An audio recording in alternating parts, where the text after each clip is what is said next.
பிறந்த நாள் விழாவில் கலந்து கொள்ள வந்திருக்கும் அனைவருக்கும் எனது வணக்கத்தை தெரிவித்துக் கொள்கிறேன். இன்று அவரது பிறந்த நாள் விழாவை கொண்டாடும் திரு திருமதி சிவசுப்பிரமணியம் மனோன்மணி தம்பதிகளின் பிறந்த நாள் விழாவை மிகவும் விமர்சையாக கொண்டாடுவதற்காக அவரின் பிள்ளைகள் குடும்பத்தார் யாவரும் சேர்ந்து இவ்விழாவை ஒழுங்கு செய்து அவர்களை வாழ்த்துவதற்கு நாம் எல்லாம் கலந்து கொள்ளும் வேளையிலே நானும் சில வார்த்தைகள் தங்களுடன் பகிர்ந்து இவர்களை வாழ்த்தி செல்ல விளைகிறேன். இன்று இந்த பிறந்த நாளை கொண்டாடும் தம்பதிகளுக்கு 2 பேருக்கும் ஒரே நாளில் பிறந்த நாள் வருகிறதா என்று நீங்கள் நினைக்கலாம். இன்றைக்கு 18ஆம் தேதி 14ஆம் தேதி எங்கள் கதாநாயகனாக வீட்டிற்கும் எங்கள் சிவசுப்பிரமணியம் என்று சொல்வதன் பார்க்க நாங்கள் எல்லாரும் மணியன் தான் கூப்பிடுவோம். அதாவது மணியன் என்று கூப்பிடுவோம். அவர்கள் நேற்றைக்கு முந்த நாள் தான் தனது பிறந்த நாளை 80வது பிறந்த நாளை பூர்த்தி செய்திருந்தார். அதே போன்று திருமதி மனோன்மணியும் அவாவை நாங்கள் மணியன் என்று கூப்பிடுவோம்.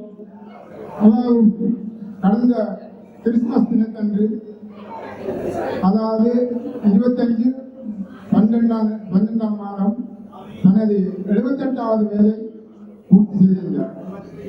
இந்த வேளையிலே அவரின் பிள்ளைகள் இவர்களுக்கு இந்த விழாவை எடுப்பது மிக பொருத்தமாக இருக்கும் என்று கூறும் அவ்வேளையில நான் இன்னொன்று கூறிக்கொள்ள விரும்புகிறேன்.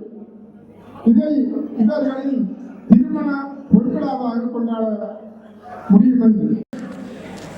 இன்றைக்கு 55 வருடங்கள் முடிந்துவிட்டது. ஆனபடியால் இதை இவர்களின் ஒரு திருமண பொன்விழாவாக கொண்டாடுவது சால சிறந்ததாக இருக்கும் என்று கருதுகிறேன். அடுத்து சில இவர்கள் எமது கிராமத்திலே எந்த செயலுக்கும் சமூக சேவையான எந்த செயலுக்கும் முன்னெடுத்து செயல்படும் ஒரு இனிய தம்பதிகளாகும். அந்த வகையில் இந்த இணைந்த தம்பதிகள் எவ்வாறு இந்த எங்கள் கிராமத்துக்கு தமது சேவையை இருவர் முனைந்து செய்ய முன்வந்தார்கள் என்பதை நாங்கள் சற்று சிந்திப்போமானால், முதலில் எங்கள் மணியனை அவர்கள் சிங்கப்பூரில் பிறந்திருந்தார். சிங்கப்பூரில் பிறந்து அவரின் குடும்பமும் மிகவும் ஒரு படித்த குடும்பம். அவரின் சகோதரர்கள் பண்டிதராகவும் இருக்கிறார். அவர்கள் திரும்பவும் தமது தாயந்தருடன் சிறுபட்டி ஊரில் வந்து அவர் இளைஞனாக இருக்கும்போது தனது சமூக சேவைகளில் என்ன கடமையாகட்டும் அவர் இல்லாத ஒரு நிகழ்ச்சி இருக்கார். அப்படி தனது இளம காலத்திலேயே இந்த தனது காலத்தை சமூக சேவைக்காக செலவிட முன்னிட்டவர். அதே போன்று எங்கள் மணியண்டியை நான் கூறுவதால் இவர் கொக்குவிலே புறப்புறமாகப்பட்டது.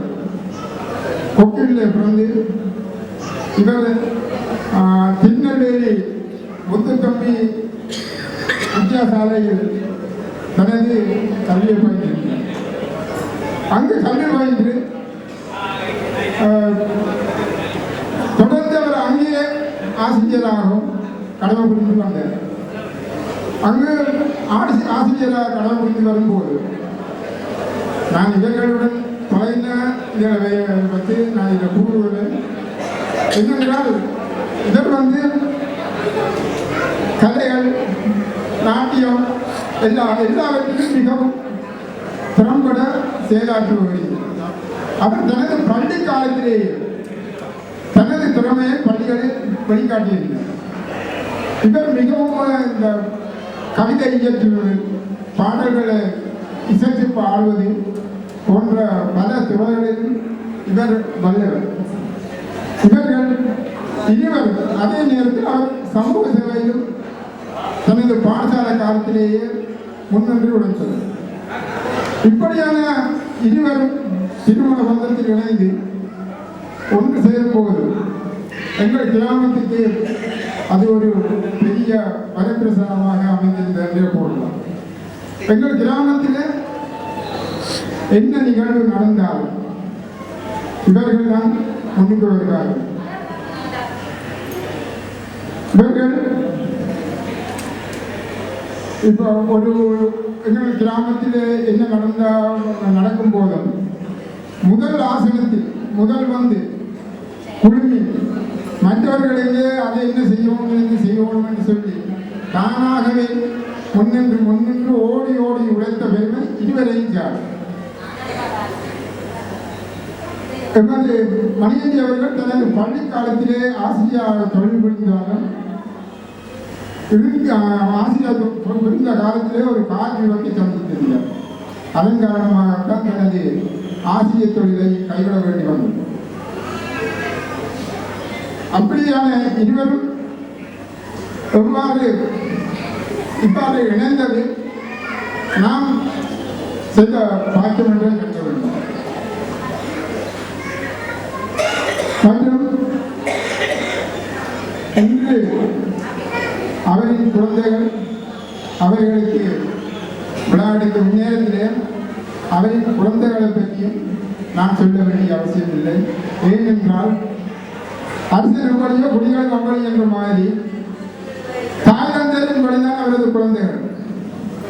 தாய்தந்தையர் போலவே தாய்தந்தையர் எந்த சமூக சேவையில் ஈடுபட்டார்களோ அதே போல் அவரது குழந்தைகளும் எமது கிராமத்துக்கு மற்றும் கிராமத்தோடு மட்டுமன்றி அயல் கிராமங்கள் வெளியிடங்கள் எல்லாவற்றிலும் தமது பங்களிப்பை அதாவது உதவிகளை சமூக சேவைகளை தொடர்ந்து தற்போதும் செய்து வருவது யாவரும் அறிந்துள்ளது. மற்றது இவர்களுக்கு இரண்டு குழந்தைகள்,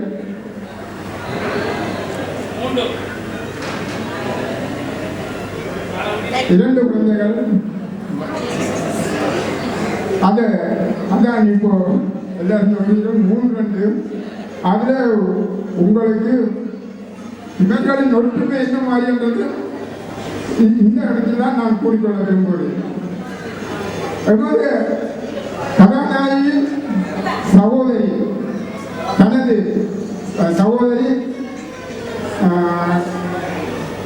இடங்காலத்திலேயே இறப்பை சந்தித்ததால் அவரது பிள்ளைகளை தனது பிள்ளைகள் போல் அவரது பிள்ளைகளை தனது பிள்ளைகள் போல் யாவரையும் அணைத்து வளர்த்து சிறு வயதிலிருந்து யாவரையும் அணைத்து வளர்த்து அந்த குழந்தைகளை எந்தவித பாரபட்சமின்றி தனது குழந்தைகளோடு சேர்த்து இன்று நீங்களே கூறுகிறீர்கள் இல்லை 3 குழந்தைகள் என்று.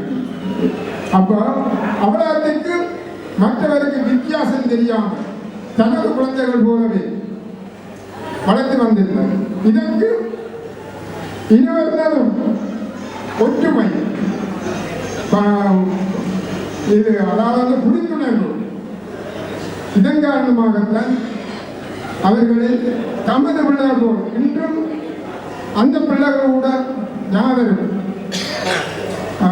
இவரின் சகோதரியின் பிள்ளைகள் யாவருமே அம்மா அப்பா என்று இவர்களுக்கு அழைக்கிறார். எல்லாரும் ஒற்றுமையாக இன்றும் ஒருவரையும் பிரித்து பார்க்க மாட்டார்கள், ஒற்றுமையாக வாழ்ந்து வருகிறார்கள். மற்றும் இவர்கள் தனது காலத்திலே எமது கிராமத்தில் ஆலயத்திற்கு தேவையான கைங்கரியங்கள் உதவிகள் எதுவும் செய்ய தயங்குவதில்லை. தற்போது எமது ஆலயத்தின் தேர்திருவிழாவில் தேர் ஆரம்பித்த காலம் முதல் இவர்கள்தான் அந்த தேர்திருவிழாவை நடத்தி எமது ஆலயம் ஒரு வளர்ச்சிக்கு உறுதுணையாக இருக்கிறது என்று கூறுவதில் நான் மகிழ்ச்சி அடைகிறேன்.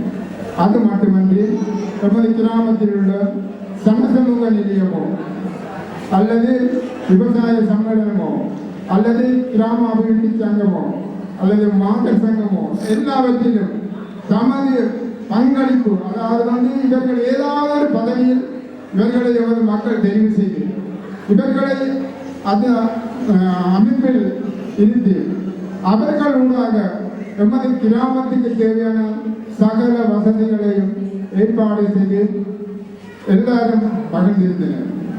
இந்த வேளையில் இன்னொன்று கூட விரும்புகிறேன். இவர்கள் சமூக சேவை என்று வரும்போது சில வழி இருவருக்கும் சில விருந்தினர்கள் ஏற்படும். அவர் ஒருவருக்கு வாக்குறுதி கொடுப்பார், இவர் ஒரு ஆளுக்கு வாக்குறுதி கொடுப்பார், இந்த மாதிரி செய்வோம் என்று. அப்படியான வேளையிலே நீங்க அப்படி சொன்னது இப்படி செய்யலாமே சொல்லி அவரை பேசுவார். அதே மாதிரி அவர் பேசுவார், நீங்க அப்படி சொன்னது நீங்க எல்லாம் செய்யான்னு கேட்பார். ஆனால் இறுதியில அவர் வாயை மூடிக்கொண்டிருப்பார், என்ன செய்யறது, நான் அங்கால வாக்குறுதி கொடுத்துட்டேன். அந்த தருணத்தில் சொல்லுவார், நீ அங்க இந்த மாதிரி வாக்குறுதி கொடுத்தனே அதை போய் செய்து போட்டு வர வேண்டிய முன்னுக்கு அவரை அனுப்பி அந்த பிரச்சனையை ஒரு நிகழ்ச்சி செய்து முடிக்கணும். அவ்வாறு இணைந்த இவர்கள் இந்த வாழ்க்கையிலே 80 வயதை பூர்த்தி செய்து வறுமை வேளையிலே இவர்கள் மேலும் பல ஆண்டுகள் வாழ்ந்து எதிர்ந்த நோய் நொடியிலும் நல்ல கிரகாரோக்கியத்துடன் பல்லாண்டு வாழ்க்கை வேண்டும் என வாழ்த்தி விடைபெறுகிறேன். நன்றி, வணக்கம்.